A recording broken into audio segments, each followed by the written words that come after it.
You are listening to the Critical Mass Radio Show, Orange County's business talk show, focused on exploring topics of interest to CEOs who are leading middle market companies. With your host, Richard Franzi.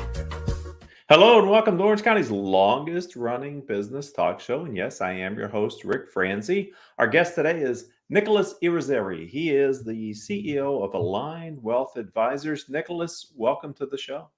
Thank you. Thank you for having me, Rick. Appreciate it. As a fellow Orange County entrepreneur, I wonder if you could take us back in time, Nicholas, to what the original inspiration or maybe your motivation to start your own wealth advisory firm. Yeah, I had to think back when you asked me that question. I started on Wall Street in the 80s, and it was just like the Wolf of Wall Street. And I didn't like it. I felt like clients were underserved in that environment, and I had a burning desire, and I mean it, a burning desire out of frustration to start serving clients in a unique and different way, unlike what was being provided at the time. So in the late 80s, I decided to open my own firm. And you started on Wall Street. Is that figuratively or physically you started? Physically, I was on, if anyone's familiar with Wall Street, perpendicular to Wall Street is a street called Gold Street. I actually started on Gold Street first, and when I was in my late 30s, 37, and moved to Wall Street and traded on the institutional side for a while. And then I was serving ultra high net worth clients, actually institutions. And I decided I wanted to bring that to my clients. I wanted to bring that kind of red carpet service, you know what I mean, to my clients. So you're in Orange County now. Now I'm in Orange County. So I moved to Washington, D.C., served mostly military, CIA, FBI, Marines, and what we call Beltway bandits, folks that have retired from those careers and started their own firms to serve the government. And then 13 years ago, I moved here to California. Okay, so I have to know, without getting too personal, how did you decide to relocate to Southern California and Orange County in particular? That's funny. Great question, Rick. Thank you. My two daughters had graduated from East Coast schools, and they moved to Huntington Beach. And they said, Dad, come visit. My son and I went out to Huntington Beach, and we candidly, after that, we wanted to move here. So we came and now we live here. And my oldest daughter is 39 now, and she has the #1 HGTV show, actually. Really? Yeah. Well, congratulations to her for that. We should have her. We should have her on the show. She's an entrepreneur, and she's Orange County. She's super special. Thank you. So you started out on your own. How long did it take you, Nicholas, until you felt, okay, this burning desire that I have is actually meeting with client success, and I've got a scalable wealth advisory firm here? So I reached a tipping point when I was 39. I started in the industry when I was 37. So it took me 2 years to ramp up and get the courage to say, you know what, if these companies want to fly me all over the country and put me up at the Ritz-Carlton to teach other advisors, then maybe I should think I'm good enough to serve my clients on my own. So I partnered with someone, and we both took off when I was 39 to start our own firm. And that's how we got started. And it took a lot of courage because we need to have the tools, the resources, the money, of course, to back us up. But primarily the relationships we had with our clients is what enabled us to go ahead and go out on our own. So I'm curious, the value proposition for Aligned Wealth Advisors, the what you saw that wasn't being done, what you wanted to do differently. Can you share kind of your business philosophy and the model of your advisory? Sure. What I noticed, and Rick, you may not seem like this, but back then it was clients that were like, oh gosh, anywhere from $100,000 to $1 million, they were underserved in the marketplace. $1 million back then was $1 million. You know, if you were a millionaire, that was big. Today it's around 500,000 to 5 million. Those clients, in my opinion, are still underserved in the marketplace with larger firms. So I knew if I branched out in my own boutique firm, I'd be able to serve those folks like our $100 million, $150 million clients were getting. I wanted to serve them the same way. And this kind of services, red carpet, white glove type of services, go beyond just asset management, just beyond stock and bond picking. We get into lifestyle planning. We get into reframing one's outlook after they've gone through some sort of change in their life. We help them through those times, and it's usually financial and psychological. You read my mind because having had other from your field on the show. What I have learned is this is as much about technical skill as it's about people skills, bedside manner, and people's relationship with wealth or money. It's so different across the board. There must be a large element of what you do, which is sort of psychologist as well. Yes, absolutely, Rick. My background in education is from Princeton. I was majored in psychology, branched off into sociology and music just for my own interests. But psychology is the root of my education. Coming out into the financial world, I realized that, I went back to college for finance, but I realized that finance was limited, very limited, one dimensional, actually, analytical, alphas, betas, returns, metrics, indexes. But that didn't really have anything to do with my clients. That was all about what we wanted to tout and what we wanted to know about. My clients really wanted and needed a more of a people-centric, now we call it people-first mentality. Most of my clients really just want to live a better life, a better quality of life, whether it be peace of mind, not worrying and stressing and being in anguish over the money, or just making sure someone's on top of it. Who's their go-to? And that's what I ended up being by default, candidly.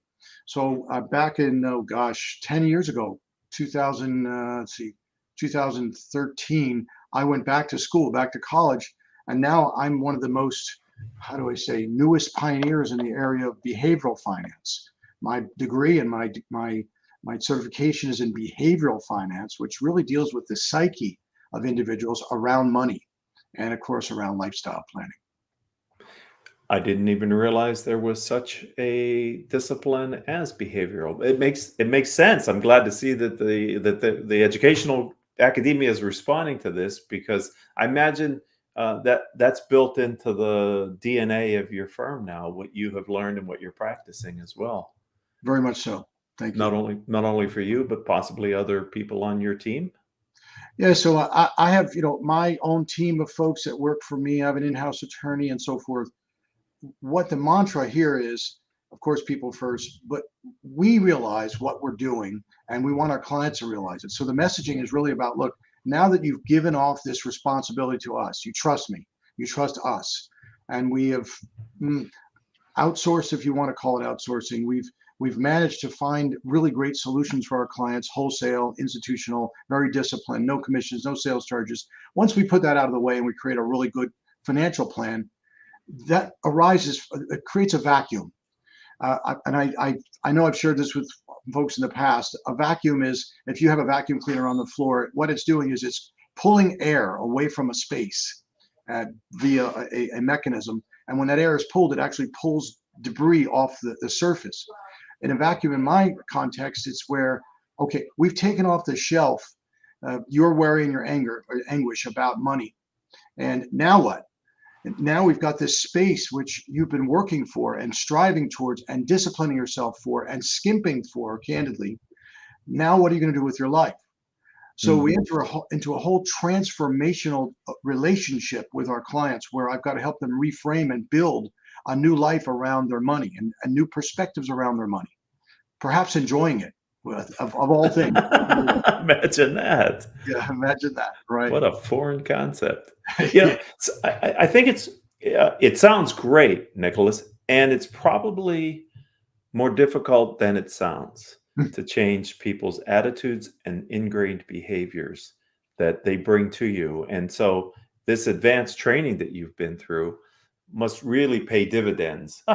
Play on words, but must really have an opportunity for advantage with your clients, because you're skilled and knowledgeable and how to maybe reframe issues and opportunities for your members, your clients. You said it better than I did. Absolutely. And you use the word dividends. Absolutely. We use the word values.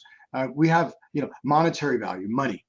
I want to look further than that, of course. And we look at heartfelt values, family values. What is your value in the community? What is your value in this world? And candidly, it changes and shifts gears when people go through something. And oh gosh, the vast majority of the time when I meet someone, they've gone through a divorce. They've gone through losing a loved one. Now they're a widow or a widower. They just lost a job. They just got a new job. They just sold their business. They just bought a business. They just sold a house. They just bought a house. They just lost a child. And all of these things have some sort of financial implication. And candidly, the way we're hardwired, we're not geared especially with our paradigms around money. We're not really geared to make smart financial decisions at that time in our life when we're emotionally charged from these changes in our life. Right. So aside from getting all that stuff done, making sure the financial stuff is taken care of in a smart, disciplined way, now once again we've got to rebuild, and it is very, very challenging because you've got to unwind and retrain some folks' understanding and model of money and what it means to them. And generally it means something painful.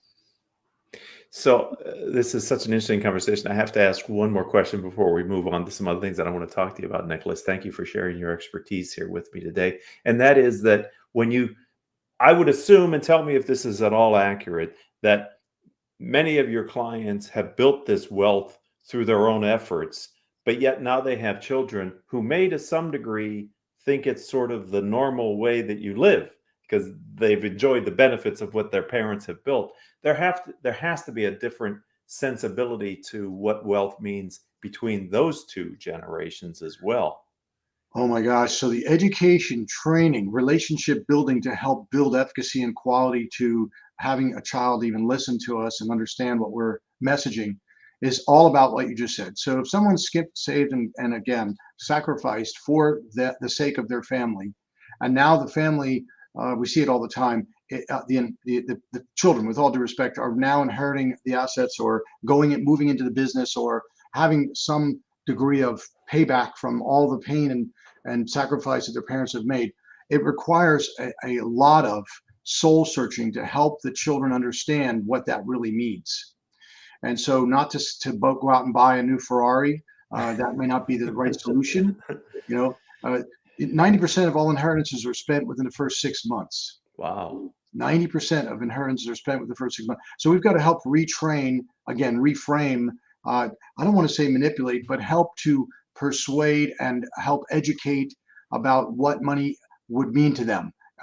Like you said, the value systems around it are different, and perhaps it would take some education and understanding about what that money is going to be used for going forward. That's a heck of a statistic. It's, wealth is fungible. I mean, you can inherit it, but in less than a year, you can put it all away in depreciating assets and lifestyle choices. And it's unfortunate to think that is the case, but I'm glad that there's a firm such as yours that is trying to help mitigate those statistics. I'm wondering, as you've come up through your maturation as an entrepreneur and a wealth advisor, have you ever been given a piece of business advice that you kind of found foundational that you're building on and maybe that you're sharing? And if so, could you share that with my audience today, Nicholas? Thanks, Rick. I think about this all the time. I view myself as a servant. And what I mean by that is I work for my client.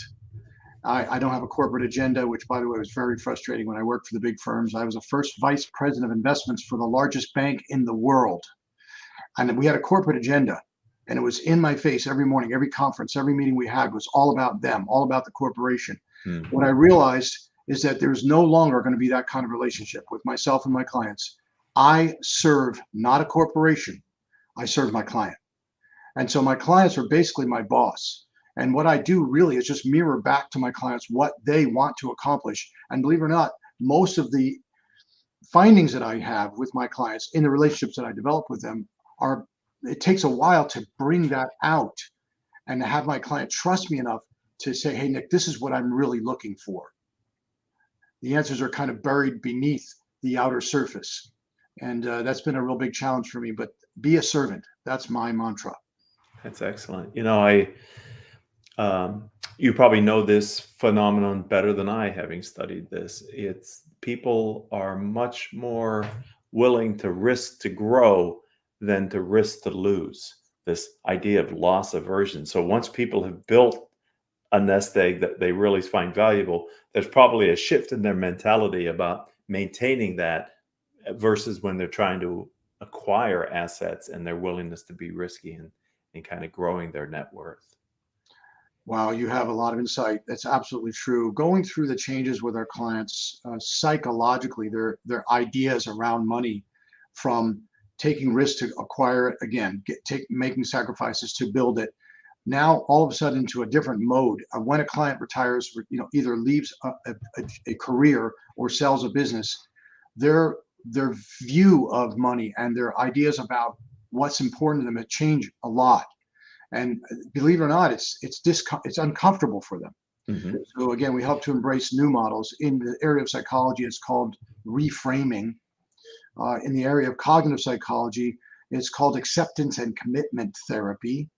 Uh, I'm not a psychologist, but my background and training obviously is there. And we help clients to now reframe and view their money differently. And it is definitely more of a preservation mode. Right. And it's all relative. Your experience, again, deeper than mine, but people can have X amount and they can feel they're rich, and other people can have that plus more and they can feel like they're not rich enough yet, or they're, could lose it. And so there's a lot, I'm sure, that your phone rings, and there's been so much over the past year plus changes in how money is viewed and the cost of money and the market performance. It's a never-ending opportunity for you to provide customer service in your team, I have to believe, Nicholas. It really is. Thank you. We dig very deeply. And what I've found, it's not about how much you have, it's how you use it. The quality of your life is really predicated on how making the best with your money, how to have your money best serve you. It really matters not how much a person has. You said it clearly. It's a matter of how you use it. How can you have your money best serve you and your heart and your family and whatever your values really are? When I ask someone, and I don't go there right now, but when I ask someone, what are your values? Most people can kind of, throw out a few. Oh, my family's important. My community's important. I believe in being part of, the church, the environment, whatever that value is.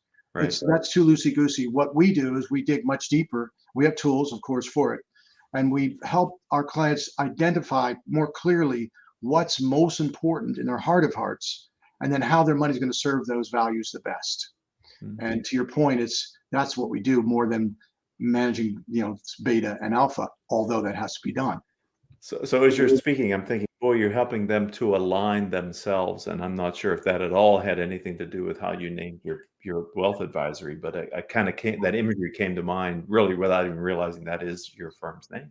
Oh my gosh. So in my mid-50s, I don't want to say I was in a midlife crisis, but I hired a consultant from New York, an incredibly well-referred individual that came originally from Italy, came and he shadowed me for 10 working days, 2 weeks.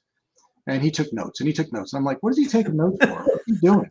And he watched and observed me. And we sat down after that for another few days and helped to formulate the best direction for branding for my firm. My firm for 30 years was Nicholas Yrizarry Wealth Management Group. Okay. But we decided, to your point, that alignment was what I was talking about all the time. That's what I was doing unconsciously. Now I'm very conscious of what align means.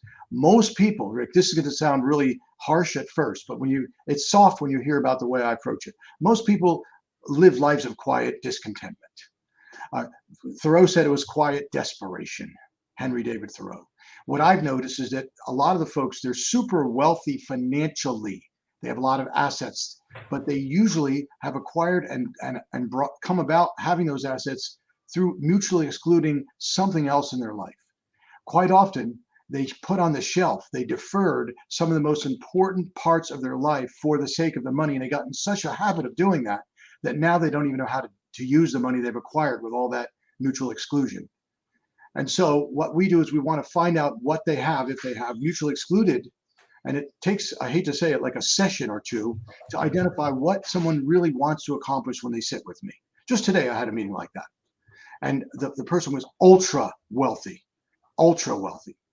And when we sat, we found out that his only concern was, what if something should happen to him for his wife, right? She's not interested in managing money. They don't have a go-to. That's what I am. I'm a go-to. I don't manage stocks and bonds anymore on Wall Street. I manage relationships, and I save people from themselves. Isn't that funny? Yeah. So our tendencies are to do the wrong thing by default. This is terrible. This is going to sound awful.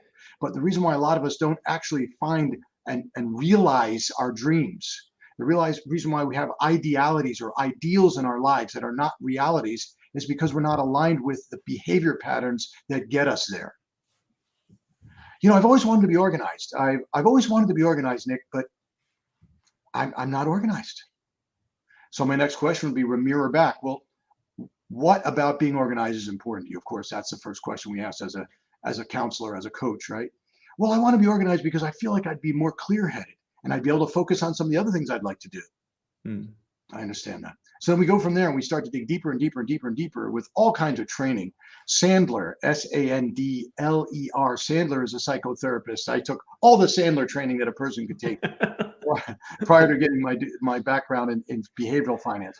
And Sandler is all about the psychoanalytical approach to, in this case, solving solutions for people. And so that's what we do.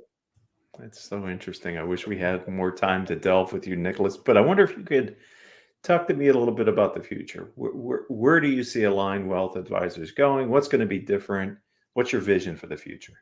Thank you for asking. So this is just my humble opinion, 34 years of doing this day in, day out. I'm very devoted to my career and my clients, very, very strong relationships. I find that the world that we're in right now is bringing on more and more and more uncertainty. I find more disconnection with the use of AI and technology, which, by the way, I love, and we need to leverage it. But I find more disconnection with people because of that. And I see more of a need then to make sure we focus on people first and understand what people connection really means. Because if we're not careful, we will end up losing that connectivity that we need as a society. And so what I mean by that is some of the most heinous crimes in the world are connected by or committed by people that are disconnected. People who have been unfortunately stripped away from their parents at 6 months old, and now they're disconnected. They have a disorder, and that disorder is really what we're seeing, candidly, within our intention of solving problems and being smart and being quick. So I see an ever more increasing need for human connection, so that we're not disassociated, so that we are associated, that we are connecting, that we are seeing all the importance of being heartfeltly connected to people. And I see that's where the future is going. I think people are becoming more aware of it. It's a niche, but some people are like, whoa, I don't feel right. I just don't feel connected. Yeah, that's because you're not connected. Right. So now it's time to get more connected and find out what connection really means, which, by the way, is more of a heart phenomenon from an electromagnetic, a vibrational perspective than it is a financial and analytical one. Very interesting. So if someone would like to find your firm online or connect with you, how do you say, where should they go? How do they do that, Nicholas? Oh gosh, I think the easiest way to find me is just to type in Align, ALIGHN, Wealth Advisors, no spaces. That's us, Align Wealth Advisors.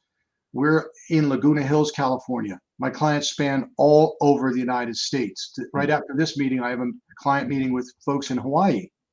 They work for the central government. They are environmental scientists working on a very big project relating to global warming, as a matter of fact. We are all over the country. Now the new norm is virtual, like you and I right now. The new norm is virtual. So anybody can find me. Nicholas Yrizarry, that's a hard spelling. That's easy to find me that way as well. Yeah. I'm only interested in real relationships. I have lasting relationships, 25, 30-year relationships. I go 3 generations deep now with my clients. Nice. That's difficult. It takes a lot of work. It takes a lot of, like you said, communication. Everybody communicates on a different level completely.